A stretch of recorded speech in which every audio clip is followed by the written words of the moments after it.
kita insya-Allah sudah berada di pintu surga melalui kebaikan kita dalam Ramadan.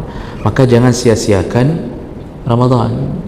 Ini sudah mulai banyak yang menyia-nyiakan. Jadi hari pertama serius bersama Ramadan, minggu kedua sudah mulai agak lemah, ini minggu ketiga sudah tidak lagi menganggap Ramadan, minggu keempat bercerai dengan Ramadan, nggak ada lagi. Orang sudah wait cari sepatu dengan berbagai ukuran, cari baju, ada yang sudah siapkan gorden, itu nggak ada lagi itu.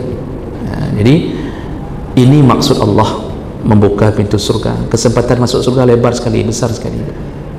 Namun nanti syaratnya la'allakum tattaqun. Ciri-ciri orang yang akan masuk surga melalui Ramadan, setelah Ramadan. Assalamualaikum warahmatullahi wabarakatuh. Anda rindu mendengarkan kajian-kajian dari ustadz-ustadz kita dari Aceh? Kunjungi channel YouTube Maulizul Akbar NAD. Subscribe, like, share, komen.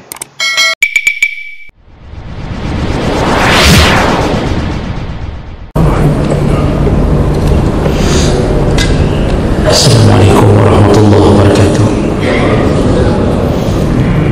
Alhamdulillahirabbil alamin wa bi ni'matihi shalihan. Asyhadu an la ilaha illallah wahdahu la syarika lah wa asyhadu anna Muhammadan 'abduhu wa rasuluhu. Allahumma shalli wa sallim ala nabiyyina Muhammadin wa ala alihi wa ashabihi ajma'in. Amma ba'd. Shrah li sadri wa yassir li amri wa hlul 'uqdatam min lisani yafqahu qawli. Segala puji bagi Allah, kemudian salawat dan salam kepada Rasulullah, pada keluarga dan seluruh sahabatnya. Bapak Ibu jemaah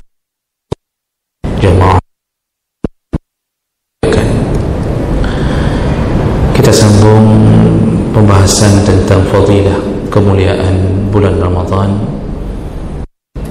karena tidak sepantasnya kita membahas fadilah yang lain sedangkan kita ada di dalam bulan Ramadan. Di pertemuan yang lalu kita bahas bahwa di yaitu bulan Allah pilih untuk menurunkan kalamnya, yaitu Al-Quran. Maka salah satu amal yang pada dalam Ramadan yaitu memperbanyak membaca Al-Quran.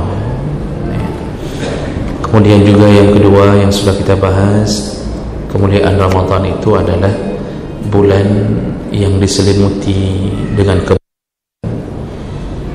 Semua amal berkah di dalamnya, mulai dari sahur sampai berbuka, bersahur kembali, semuanya diselimuti dengan keberkahan Ramadan.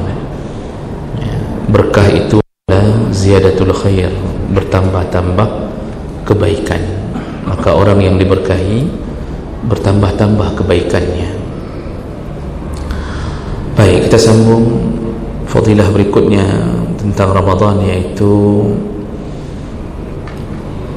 Ramadan menyebabkan terbukanya pintu surga bagi yang menginginkan surga Allah Subhanahu wa taala. Dan ini kita sudah sering mendengar hadis Rasulullah sallallahu alaihi wasallam menyebutkan dalam hadis riwayat Abu Hurairah, hadis Bukhari Muslim, kata Rasulullah, "Iza jaa Ramadan," ketika datangnya Ramadan, "futihat abwabul jannah," dibukalah pintu-pintu surga,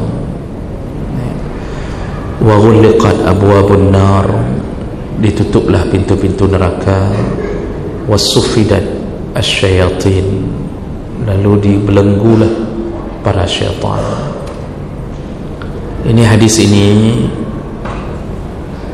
secara umum ingin mengatakan tentang pintu surga dibuka selebar-lebarnya bagi para perindu surga, bagi yang merindukan surga. Ramadan bisa menyebabkan Allah memberikan surga bagi yang mencarinya. Ini tertangkap melalui hadis yang lain, hadis riwayat Tirmizi dan Ibnu Majah, derajat hasan di ghairi. Jadi kata Rasulullah sallallahu alaihi wasallam, ini dari Abu Hurairah juga, "Iza kana awwalu lailatin min syahr Ramadan," begitu datangnya malam pertama Ramadan, "sufidat asyayatin wa maradatul jin,"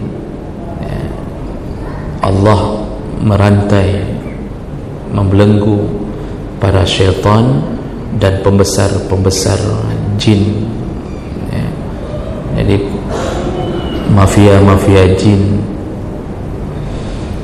walaupun semua jin mafia, tapi maksudnya lah bos-bosnya para jin. Wa ghuliqat abwabun nar, ditutuplah pintu neraka. Falam yuftah minha babun, tidak dibuka satu pun pintu itu. Wa futihat abwabul jannah, lalu dibukalah pintu surga. Falam yughlaq minha babun, tidak ditutup satu pintu surga pun. Wa yunadi munadin, lalu kemudian terdengarlah seruan dari langit kepada penduduk bumi, "Ya baghiyal khair bil," wahai orang-orang yang rindu akan surga, berbuatlah baik. "Wa ya baghiyasy syarr aqsir," dan kemudian orang-orang yang terbiasa melakukan maksiat, berhentilah. "Walillahi utaqa minan nar wa zalika kullu lailah," Allah berhak membebaskan seorang hamba setiap malam dari api neraka. Ini hadis yang membantu penjelasan maksud dibuka selebar-lebarnya pintu surga dan maksud ditutup serapat-rapatnya pintu neraka. Jadi kalau kita sederhanakan, kalau maksud dibuka pintu surga, karena surga itu kan baru boleh dimasuki setelah melalui proses kematian, lalu kemudian berada di alam barzakh dengan waktu yang tidak ditentukan, lalu kemudian menunggu tiupan rajifah, tiupan pertama. Setelah itu tunggu lagi, rajifah mematikan semua hamba, lalu tunggu lagi tatba'uhar radifah, tunggu lagi tiupan yang kedua, baru dibangkitkan. Setelah dibangkitkan, berada di padang mahsyar 50.000 tahun, lalui yaumul hisab, yaumul mizan, naik ke atas titian sirat, lalu Nabi yang mengetuk pintu surga pertama sekali. Malaikat berkata, "Tidak akan kubuka pintu surga kecuali aku mendengarkan namamu, wahai Muhammad." Jadi tidak diizinkan membuka pintu surga kecuali Nabi yang membuka.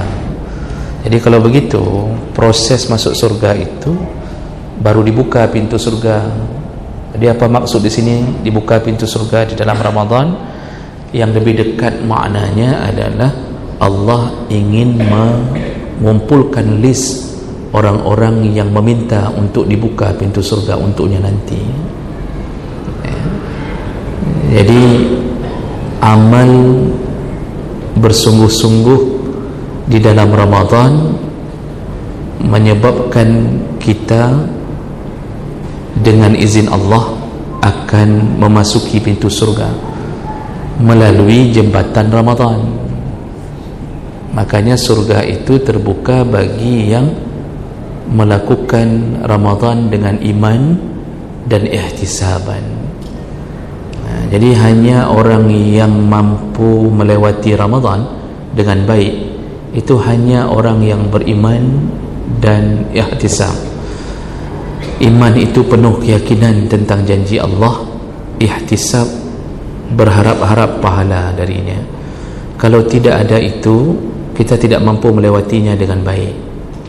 Buktinya, yang merindukan surga banyak, tapi yang mampu bertahan untuk tarawih di atas 15 malam itu tidak banyak. Semua orang mengaku rindu Ramadan. Itu bahkan sebelum datang Ramadan itu sudah marhaban ya Ramadan, marhaban ya Ramadan. Ada juga yang enggak rindu sama sekali, lagunya dirubah, tiba-tiba Ramadan, tiba-tiba Ramadan gitu. Kita yang sudah masuk ke Ramadan diuji lagi. Kalau model iman-iman yang sifatnya antara ya dan tidak, itu berguguran satu-satu, Pak. Sekarang masjid-masjid saja, tenda-tenda di luar sudah dilipat. Tenda di luar masjid yang dipasang malam pertama itu sudah ditutup rata-rata. Saf-saf salat itu sudah berkurang. Hanya 1-2 masjid yang bertahan, yang lain sudah berkurang. Itu menunjukkan apa? Tidak lewat seleksi. Iman tidak cukup untuk menyelesaikan Ramadan finish. Padahal Allah sudah janji melalui hadis ini, Allah janji dibuka selebar-lebarnya pintu surga. Yang menginginkan surga, berbuatlah kebaikan. Jadi secara ringkasnya, surga itu Ramadan itu menyebabkan yang bersungguh-sungguh di dalamnya akan masuk surga. Itu kelebihan Ramadan. Dalam Ramadan Allah berhak membebaskan setiap hamba yang benar-benar bersungguh-sungguh untuk terbebas dari api neraka. Itu hak Allah. Walillah utaqa minan nar. Allah berhak membebaskan siapapun yang dia inginkan dari api neraka. Ini hebatnya Ramadan. Amal lain dijanjikan surga, tapi tidak sekomplit Ramadan. Ramadan ini kalau berhasil dilalui, walaupun pintu surga nanti dibuka yang sebenarnya, namun nama kita insya-Allah sudah berada di pintu surga melalui kebaikan kita dalam Ramadan. Maka jangan sia-siakan Ramadan. Ini sudah mulai banyak yang menyia-nyiakan. Jadi hari pertama serius bersama Ramadan, minggu kedua sudah mulai agak lemah, ini minggu ketiga sudah tidak lagi menganggap Ramadan, minggu keempat bercerai dengan Ramadan, enggak ada lagi. Orang sudah muwek-muwek cari sepatu dengan berbagai ukuran, cari baju, ada yang sudah siapkan gorden, itu enggak ada lagi itu. Jadi ini maksud Allah membuka pintu surga. Kesempatan masuk surga lebar sekali, besar sekali. Namun nanti syaratnya la'allakum tattaqun. Ciri-ciri orang yang akan masuk surga melalui Ramadan, setelah Ramadan bertambah sifatnya, takwanya. Tattaqun itu bertambah sifat takut kepada Allah. Jadi enggak berani lagi itu terjun bebas ke maksiat, enggak berani lagi. Itu ciri-ciri orang yang akan dimasukkan surga melalui Ramadan. Maksiat dia tahan semampu mungkin, dia tahan setelah Ramadan. Nah, ini ciri-cirinya. Tapi kalau masih ember bocor, habis Ramadan pun melakukan perkara yang sama, itu tidak ada jaminan. Karena berarti gagalnya Ramadan karena enggak mendapatkan la'allakum tattaqun ini. Kemudian apa maksud ditutup pintu neraka serapat-rapatnya? Para ulama mengatakan maksudnya adalah Allah mengecil-ngecilkan kesempatan untuk masuk neraka, dikecilkan, sehingga maksiat yang menyebabkan terbuka pintu neraka tiba-tiba dalam Ramadan berkurang. Dan fenomena ini terjadi, kita lihat sekeliling kita, Ramadan itu maksiat berkurang secara otomatis. Orang tidak terlalu menggebu melakukan maksiat. Yang berzina pun tak mampu bermaksiat, paling jalan dengan pacar, jalan-jalan sore untuk beli bakwan marisol. Bukber, maksiatnya ada tapi volumenya berkurang. Paling bukber yang maksiat itu ya bukber yang berkumpul, ikhtilat, laki-laki perempuan duduk berduaan, makan bersama, buka Mereka mengira dengan puasa itu sudah menjadi orang baik serta-merta, lalu lupa bahwa mereka meneruskan maksiat ketika berbuka. Namun walaupun begitu, Allah tutup pintu neraka, menunjukkan orang bermaksiat itu diberi kesempatan kecil oleh Allah. Syahwat itu diberi kesempatan kecil oleh Allah. Jadi kalau masuk neraka juga dalam Ramadan, berarti dialah manusia paling celaka. Diberi hari-hari yang berbeda, hari-hari bonus, kok bisa masuk neraka? Nah, ini manusia paling celaka. Berarti maksa nih, pintu neraka ditutup, tapi kita maksa untuk buka pintu neraka. Dan di antara para pemaksa yang memaksa membuka pintu neraka, di antaranya yang sengaja tidak berpuasa. Sengaja tidak berpuasa, itu pemaksa. Ini kebodohan yang nyata. Nah, kemudian apa maksudnya dibelenggunya para syaitan? Ini ada beberapa tafsiran masalah dibelenggu para syaitan. Yang pertama, maksudnya itu yang dibelenggu maksudnya tidak sebebas sebelum Ramadan.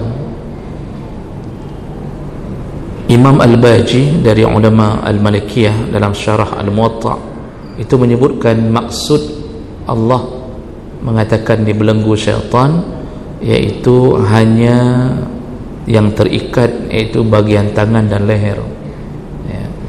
Sementara kaki dan lidah tidak terikat. Ini dalam pandangan ulama mazhab Malikiyah. Jadi maksudnya yang biasanya dia bisa bergerak lempang mengajak orang bermaksiat dalam Ramadan seperti orang yang diikat, tapi lisan syaitan masih bisa bergerak untuk memberi ide keburukan, masih bisa. Dia masih bisa melangkah-langkah, namun tidak sekuat sebelum Ramadan karena ada anggota tubuhnya yang terikat. Ini makna pertama. Makna kedua, ada yang menafsirkan bahwa maksud dibelenggunya syaitan, dia tidak dibelenggu, tetapi kekuatannya dibelenggu, tidak sekuat sebelum Ramadan. Kekuatannya yang dibelenggu. Jadi seperti orang yang sudah lemah, seperti begal yang kena diabetes, kira-kira begitulah. Saya bayangkan begal kena diabetes, begalnya udah nggak sanggup lagi membegal. Rencana begal ada, tapi nggak sanggup lagi. Nanti dibunuh tuh sama korban begal, dibunuh, nanti yang ditangkap korban, begalnya bebas. Ini Indonesia, welcome to Indonesia. Jadi jemaah muka Allah Subhanahu wa taala, itulah kekuatan syaitan yang dimaksud dilemahkan oleh Allah. Jadi kita ini enggak terlalu jatuh ke dalam maksiat besar-besaran. Makna berikutnya, yang dibelenggu itu tidak semua syaitan. Berdasarkan hadis Nabi yang terakhir kita baca, yang dibelenggu itu hanya maradatul jin, pembesar-pembesarnya syaitan, bos-bosnya, bos-bos banditnya. Karena sistem syaitan ini sistemnya kerajaan. Jadi begitu bosnya tidak bisa bergerak, tidak bisa mengeluarkan perintah yang kuat, otomatis yang anak-anak buah ni itu nggak bisa bekerja dengan efektif. Maka banyak syaitan gara-gara bos diikat, anak buahnya pun nggak tahu melakukan apa. Dalam tafsir, dalam hadis yang lain disebutkan, syaitan itu kan ketika diutus oleh kerajaan untuk menguasai anak Adam, kan setiap hari harus membuat laporan. Dalam hadis yang sahih, setiap hari mereka buat laporan LPG, lapor tuh ke bosnya. Lalu si raja ketika terima laporan semua mengatakan bagus. Ada yang mengajak orang berzina, bagus. Ada yang membuat keributan di dalam rumah tangga orang, bagus. Semuanya bagus. Tapi begitu ada syaitan yang melapor, hari ini aku telah berhasil ceraikan suami istri, langsung rajanya syaitan, iblis ini turun dari singgasana. Lalu dia dia gusuk-gusuk itu, dia belai-belai. Si syaitan yang berhasil menceraikan suami isteri, dia belai-belai, dia katakan inilah yang terbaik. Rupanya dan yang paling disukai oleh raja syaitan adalah memisahkan suami isteri. Kenapa begitu? Karena efek kehancurannya panjang, dampak hancurnya panjang. Yang berpisah suami isteri, tapi dampaknya semenjak suami isteri berpisah, suami hancur, isteri perasaan hancur, lalu anak tidak mau taat lagi. Akibatnya anak mencari tempat kasih sayang yang berbeda. Dia bergabung dengan anak-anak pang, salat enggak ada lagi, semua benci ke orang tua. Suami meninggalkan nafkah ke isteri, isteri tidak taat pada suami semenjak kejadian itu. Jadi semuanya hancur. Maka muncullah anak-anak broken home, bergenerasi itu brokennya. Makanya disukai sekali. Kehancuran rumah tangga paling ditunggu oleh syaitan. Nah, ini menunjukkan apa hadis ini? Mereka ini di bawah satu komando panglima iblis. Makanya ketika dilemahkan panglimanya, yang bawah pun lemah. Ini pandangan dari sebahagian ulama berdasarkan hadis Nabi. Baik, kalau begitu, kalau syaitan sudah dibelenggu, maksiat dikurangi, kelemahan syaitan nampak, kenapa juga masih ada yang bermaksiat? Itu pertanyaan umum sekali. Pertanyaannya umum sekali, kenapa masih ada yang bermaksiat? Di sinilah para ulama sepakat menjawab, sumber atau biang maksiat itu bukan hanya syaitan. Biang maksiat itu ada satu yang lebih besar, yaitu nafsu. Itu yang tidak diikat. Sedangkan kekuatan merusak nafsu itu lebih hebat daripada syaitan. Ketika Allah menyebutkan nafsu, Allah menyebutkan wa innan nafsa la'ammaratun bisu'. Sesungguhnya nafsu itu selalu menyuruh kepada keburukan. Nafsu ammarah. Tapi waktu menyebutkan kekuatan syaitan, Allah menyebutkan inna kaida syaitan kana dha'ifa. Tipu daya syaitan lemah sekali. Kita masuk rumah, baca bismillah, syaitan enggak tembus. Mau makan, baca bismillah, syaitan tidak bisa makan. Masuk kamar mandi, baca doa, syaitan tidak bisa kamar mandi. Berhubungan suami isteri, baca doa, syaitan tidak bisa ikut campur. Lemah sekali. Hanya dengan bismillah aja udah tertahan-tahan tu syaitan. Dengan bismillah saja. Tapi nafsu mau baca bismillah, mau baca auzubillah, mau baca apa saja, yang nafsu tetap ikut bersama kita. Makanya Allah membiarkan nafsu. Di sinilah kekuatan Ramadan kita, di saat berhasil menundukkan nafsu. Kalau dalam Ramadan nafsu tidak ditemani syaitan, tak berhasil kita tundukkan, maka di luar Ramadan lebih-lebih kita tidak akan sanggup. Jadi nafsulah biang yang menyebabkan masih terjadi maksiat. Kalau syaitan dianggap satu-satunya pemberi pengaruh maksiat, maka siapa yang menggoda iblis pertama? Ini pertanyaan para ulama. Kalau dianggap syaitan yang memberi keburukan satu-satunya, maka iblis yang pertama sekali melakukan maksiat, siapa yang mendorongnya? Karena sebelumnya juga enggak ada iblis sebelumnya. Jadi ini yang perlu kita pahami, bahwa nafsu lebih bahaya daripada syaitan. Ramadan saatnya untuk menundukkan nafsu. Baik, itu di antara kelebihan Ramadan. Semuanya disetting oleh Allah agar kita bisa menuju ke surga lebih mudah. Kemudian kelebihan Ramadan berikutnya, yaitu semua amal kita dikali lipatkan pahala sesuai dengan keinginan Allah, suka-suka Allah. Dan ini sudah sering kita dengarkan kata Rasulullah dalam hadis qudsi, kullu amali ibnu Adam yudha'af. Setiap amalan anak Adam itu dikali lipatkan 10 kali lipat. Satu al-jaza, satu kebaikan, bi hasanati bi asyri amsalihah. Setiap kebaikan dibalas 10 kali lipat. Dan itu puncaknya bisa mencapai 700 kali lipat. sesuai dengan kesusahan. Namun khusus Ramadan Allah membuat catatan. Setelah menyebutkan itu, Allah mengatakan illa siyam, kecuali puasa Ramadan. Puasa itu milikku, Ramadan itu milikku, dan suka-suka aku, wa ana ajzi bihi, suka-suka aku. Makanya orang yang Allah pilih untuk masuk surga dalam Ramadan, dengan amalan Ramadan yang dia andalkan pun dia bisa masuk surga. Walaupun sebelum Ramadan dia mungkin tidak terlalu hebat amalnya, tapi begitu Ramadan memuncak amalnya. Saya katakan di mana-mana, orang tampil beda dalam Ramadan, memang begitu sunnahnya seharusnya. Jadi pencitraan dalam Ramadan itu memang sunnah. Menjadi orang yang berbeda dalam Ramadan memang begitu, karena Ramadan itu disuruh tingkatkan.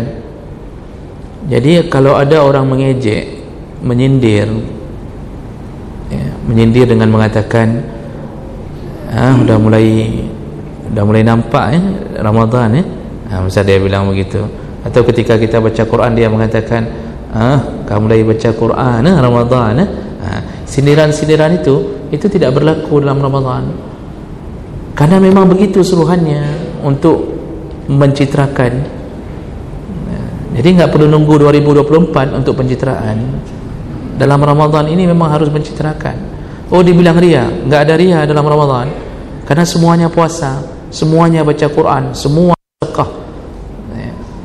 Yang biasanya misal kasih sedekah ke masjid kecilan, dalam Ramadan besar-besaran, itu kalau mengatakan hai beda lagu, misal katanya beda sedekahnya Ramadan kok beda, sindiran itu nggak berlaku. Memang disuruh habis-habisan dalam Ramadan. Kenapa? Karena dalam Ramadan semua pahala tidak dihitung lagi berdasarkan MOU antara Allah dan hamba. MOU antara Allah dan hamba, satu kebaikan 10 kali lipat, paling tinggi 700 sesuai dengan kesusahannya. Ramadan nggak berlaku, suka-suka Allah. Kalau Allah akan engkau surga karena memuliakan Ramadanku, maka kita akan dapat surga di dalam jaminan Allah Subhanahu wa taala. Makanya muliakanlah Ramadan. Memang harus muliakan dengan amalan yang berbeda. Ini bagaimana cara memuliakan Ramadan sedangkan kita malam ke-10 udah nggak nampak lagi tarawih, sedekah nggak ada lagi, uang sudah mulai dikumpulkan untuk kebutuhan pribadi. Ada yang sudah beli daging megang dari hari ke ini, daging megang untuk hari raya. Itu di rumahnya itu yang ada yang sudah penuh dengan sirup persiapan hari raya. Itu nggak sedekah lagi, itu kan berlawanan, berbanding terbalik dengan harapan memuliakan Ramadan. Semakin 10 terakhir itu semakin dahsyat pemberian Allah, malah dihadirkan lagi nanti malam-malam terbaik.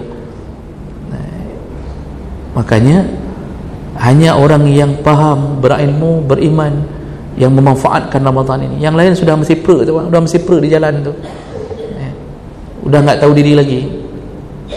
Waktu kita datang menjelang tarawih dari maghrib ke isya, itu di lampu merah antri.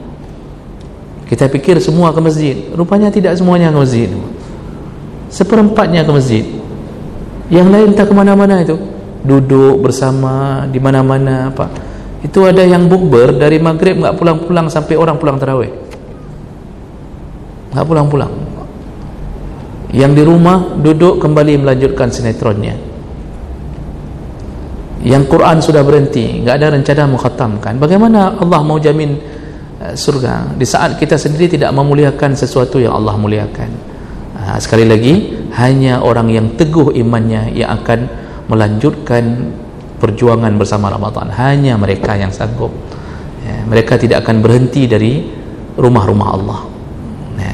Baik, yang terakhir untuk siang hari ini, nanti kita lihat kesempatan sedikit untuk bertanya jawab. Berikutnya, kelebihan Ramadan, orang yang berpuasa dijamin mendapatkan 2 kebahagiaan. Ini sering kita dengar juga. Kata Rasulullah dalam hadis riwayat Bukhari Muslim, lis-shaim farhatan, orang yang berpuasa itu ada 2 kebahagiaan yang dijanjikan, yaitu farhatun inda fitrih, yaitu dia bergembira, senang, bahagia ketika berbuka, wa farhatun inda liqa'i rabbih, dan senang ketika berjumpa dengan Tuhan, dengan Allah. Nah ini ada perkara yang perlu kita renungkan baik-baik. Nabi menyebutkan dua kesenangan. Satu kesenangan yang berbentuk iftar, berbuka puasa. Pasti orang berfikir simple begini, ya biasalah, memang senang lah, karena orang udah 13 jam bertahan nggak makan apa-apa, waktu buka memang itu yang ditunggu.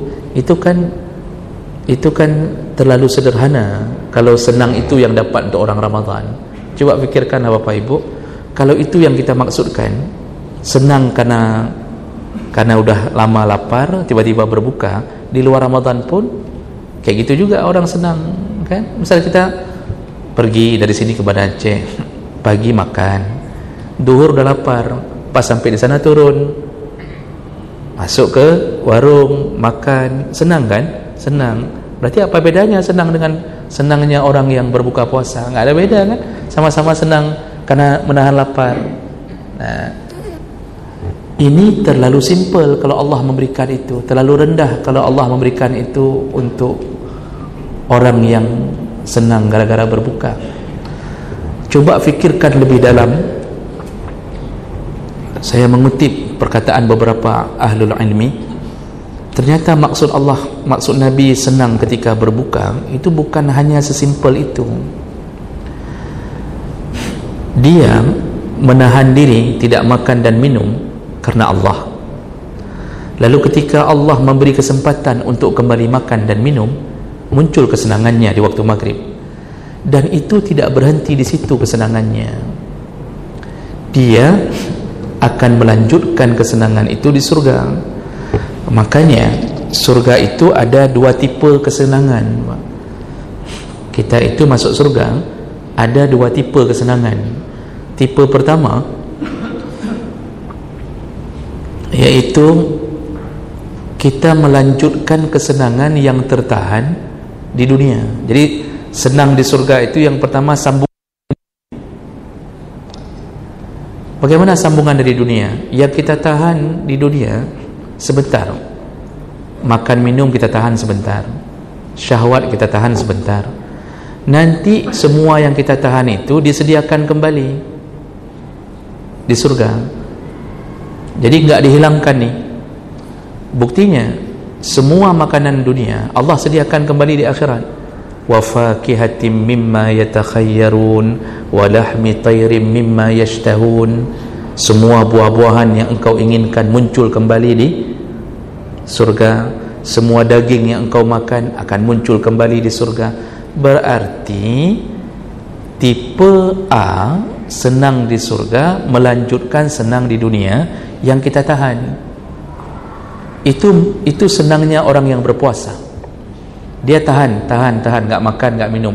Bukan hanya senang waktu berbuka, tapi senangnya dilanjut ke akhirat. Semua yang dia tahan-tahan karena Allah dilimpahkan Allah kembali kepadanya. Silahkan pilih. Kalau di dunia engkau berbuka puasa dengan kurma biasa, di surga engkau akan berbuka selama-lama dengan kurma apapun yang engkau suka. Jadi seakan-akan Allah ingin mengatakan bagi kita yang hari ini membeli bukaan puasa dengan timun belewah, bahasa Acehnya timun wah, timun apa namanya? Belewah lah saya anggap dah. Itu nanti bukan hanya berhenti di waktu maghrib, lanjutkan di akhirat dengan rasa yang berbeda, dengan kenikmatan yang berbeda, dengan nilai yang berbeda. Jadi 13 jam itu hanya pembatas sementara. Semua yang ada di dunia dilanjutkan. Daging apapun yang engkau inginkan dilanjutkan. Ini tipe kesenangan. Syahwat apapun yang engkau tahan karena Ramadan, lanjutkan bukanya di surga. Syahwat apa yang tertahan 13 jam tidak boleh bersentuhan dengan isteri dalam arti kata menimbulkan syahwat, ya. Lirik-lirik isteri boleh tetapi jangan syahwat. Senyum ke isteri boleh tapi jangan kedip-kedip mata. Isteri pun begitu, jadi ditahan-tahan tu, ditahan-tahan.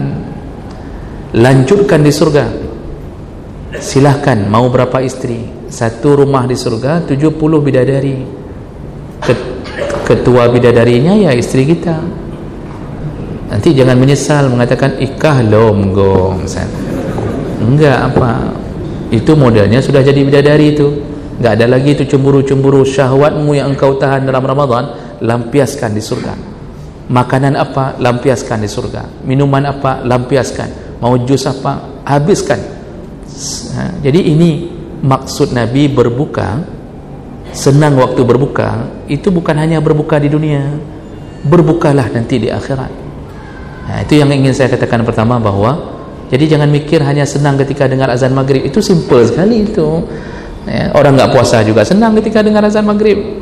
Yang haid kan nggak boleh puasa, tapi disuruh imsak kan, disuruh tahan kan, nggak boleh sembarangan buka-bukaan, makan-makan di siang hari Ramadan nggak boleh. Waktu bunyi maghrib, yang nggak puasa pun senang walaupun dia nggak puasa. Itu simple. Tapi yang dimaksud Allah, yang puasa ni senang-senangnya nanti. Nah, itu tipe pertama, kesenangan di surga. Tipe kedua, itu tidak pernah ada di dunia. Tadi tipe kesenangan pertama yang ada di dunia, buah-buahan di dunia ada, lanjut, ya, makanan di dunia ada, lanjut, istri di dunia ada, lanjut, berubah jadi bidadari, cuma dirubah-rubah lebih dahsyat. Sekarang tipe kesenangan di surga yang tadi Nabi sebutkan, yaitu tipe yang tidak pernah ada di dunia. Senang yang tidak pernah ada di dunia. Apa senang yang tidak pernah ada di dunia? Ada dua model. Senang yang tidak pernah ada di dunia, baru jumpa di akhirat. Yang pertama yaitu al-khulud. Senangnya kita ketika Allah kekalkan kita di surga. Dan itu enggak pernah ada di dunia. Kita enggak kekal di dunia, Yang merasa kekal pun enggak akan kekal. Malaikat pencabut nyawa pun mati. Nanti ketika kita di akhirat, ada hadis sahih menyebutkan dihadirkanlah seekor kambing hitam. Lalu fayunadi munadin, ada suara yang berseru. Ini kambing hitam hadir di tengah orang-orang di padang mahsyar. Lalu terdengar suara,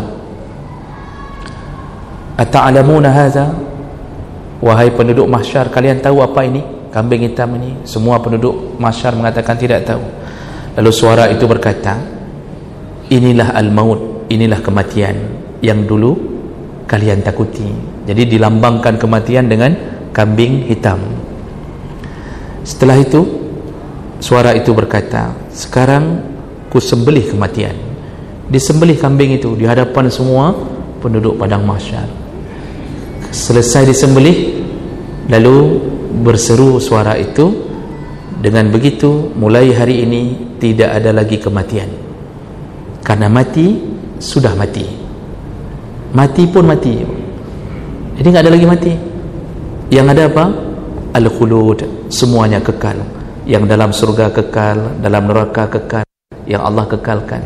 Tidak ada lagi kematian. Ini kegembiraan paling hebat untuk kita, di saat nikmat tidak diputuskan oleh kematian. Kita di dunia kan nikmat, tapi kita kan masih merasa takut dengan kematian. Itu yang sudah bangun rumah 2 lantai, duduk depan rumah, nyonya mati, kiban rumahnya roh, gitu-gitu Pak. Yang sudah hidup nyaman, Masya Allah, uang banyak, gaji 10 juta ke atas, itu belum kena tunjang sana, tunjang sini Pak. Itu belum lagi dikeluarkan tukin 50%, gaji 13. Rasanya nikmat kan? Tapi ada rasa khawatir, ni kalau mati nggak dapat. Oh sudah dapat, mati nggak bisa digunakan. Yang ada kebun-kebun di mana-mana itu mati, pasti berfikiran ni kayak mana ni nanti. Yang merencanakan hidup mewah, semuanya ditakut-takuti oleh kematian. Di dalam surga menikmati apapun tidak diputuskan lagi oleh kematian. Ini hebatnya orang, ini kenikmatan yang nggak ada di dunia, nggak ada. Kita punya istri cantik, lengkap, sempurna, cantik, baik, sempurna, istri salihah betul. Ada rasa takut nggak Pak? Ada. Apa rasa takutnya? Kalau bukan dia mati duluan, kita mati duluan. Kalau dia mati duluan, bisa jadi dia yang lebih takut, karena sudah dipastikan kita pasti kawin lagi, kan begitu kan Pak? Kalau kita mati duluan, kita juga takut dengan kematian itu. Ini istri secantik ini akhirnya jadi milik orang lain juga, kan begitu-begitu. Jadi kita ini nggak bebas, senang kita nggak bebas. Di surga Allah habiskan kematian. Ini kesenangan yang pertama yang tidak ada di dunia. Kesenangan kedua yang tidak pernah ada di dunia, yaitu bertemu dengan Allah Subhanahu wa ta'ala. Ini tidak pernah kesempatan untuk dunia, hanya diberi kesempatan untuk penduduk surga. Ketika penduduk surga sedang bersenang-senang, inna ashabal jannatil yawma fi syughulin fakihun, semuanya sibuk dengan senang-senang, sibuk. Penduduk surga sibuk bersenang-senang. Kita hari ini sibuk cari uang untuk susah. Ya, udah dapat uang, tinggal uang 500. Habis bayar kredit sana, kredit sini, bayar julu-julu, bayar ini, bayar itu, habis Pak. Dulu yang suruh ambil kredit istri, begitu tinggal uang 300.000, yang ceraikan juga istri. Kan cukup mantap hidup kita Pak. Ya. Di sana sibuk bersenang-senang. Hum wa azwajuhum fi dhilalin 'alal araiki muttaqiun. Semuanya pasangan suami istri, hari-hari mereka hanya berleha-leha di atas sofa-sofa, di atas dipan-dipan, berleha-leha di atas dipan-dipan, pagi, siang, sore, ya. Senang-senang saja tu. Cuma loncat-loncat di atas spring bed, loncat-loncat, itu loncat ke sungai lagi, loncat ke sungai madu, loncat ke sungai susu, terbang sana, hinggap di pohon, mirip monyet dah kayak itu. Makan buah ini, makan buah itu, nggak ada sakit perutnya, nggak perlu dokter, nggak perlu macam-macam, nggak perlu lagi dokter pun nggak perlu dokter lagi, nggak ada lagi, sempurna. Ketika sudah sempurna dapat sibuk, tiba-tiba ya, Allah datang menyebutkan salam, qaulan min rabbir rahim, datanglah salam dari Allah. Nah, dalam hadis disebutkan ketika Allah datang pertama sekali disebutkan berbentuk cahaya, yang penduduk surga bingung itu cahaya apa. Lalu kemudian penduduk surga bertanya, apa itu? Lalu Allah mengatakan, akulah pencipta kalian. Lalu penduduk surga mengatakan, bolehkah kami melihat wujudmu ya Allah? Lalu Allah mengatakan, lihatlah. Lalu dinampakkanlah wujud Allah yang asli. Begitu nampak wujud Allah yang asli, semua penduduk surga lupa dengan kesenangan surga. Tidak ada harga kesenangan surga dibandingkan senangnya melihat wujud Allah Subhanahu wa ta'ala. Lengkap, sempurna kesenangan, puncak kesenangan. Surga makhluk Allah, maka kecil sekali surga itu kesenangannya dibandingkan dengan wujud Allah sendiri. Inilah kesenangan surga yang Nabi maksud dalam hadis, orang yang berpuasa mendapatkan dua kesenangan, senang berbuka itu sampai ke akhirat, jalan masuk surga, senang ketika bertemu dengan Allah, dan itu hanya milik orang-orang yang berpuasa Ramadan dengan iman. Ya, maka sekali lagi saya ingin ingatkan, mari berjuang selesaikan Ramadan dengan iman, jangan terpedaya dengan tipuan-tipuan di luar Ramadan. Ya. Baik, itu hebatnya Ramadan yang datang kepada kita.